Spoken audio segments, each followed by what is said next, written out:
تعریف میکنن. حالا ما باید از کجا بدونیم که این شخص واقعا روحش رفته تجربه کرده یا اینکه نه کالبد اختریش بوده؟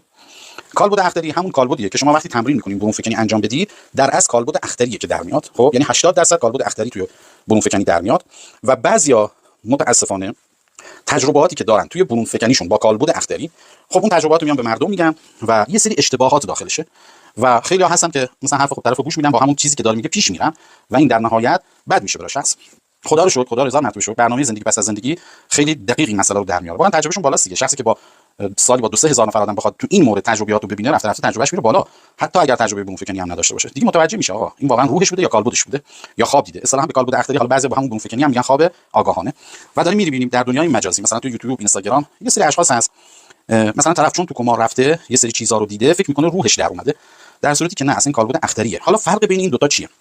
اول اینکه هر کسی که بیهوش میشه، خب هر کسی که بیهوش میشه، مثلا میره اتاق عمل میخواد عملی انجام بده دیگه، بیهوشت میکنن یا حالا هر اتفاقی برات میفته، هر کسی که بیهوش میشه کالبد اختریش در میاد، نه روح. من کاری با روح فعلا نداریم.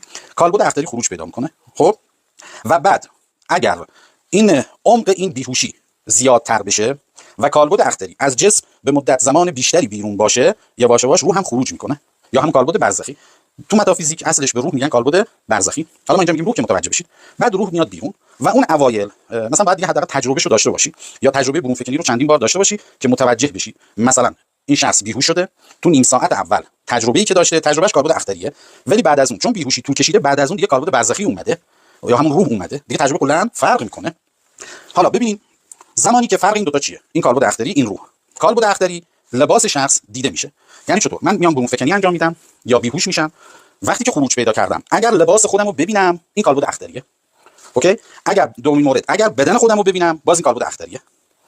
حالا اگر روح باشه، لباسی در کار نیست. اون چیزی که بهت فهمونده میشه یه چیز سفیدیه، مثلا لباسی در کار نیست. نه که برهنسا، نه یه وقت اشتباه متوجه نشید بگیم روح برهنس، نه، یه لایه سفیدی هست و زمانی که به خودت نگاه میکنی بدن رو نمیبینی، یه حالت کریستالی مانند خودت رو میبینی.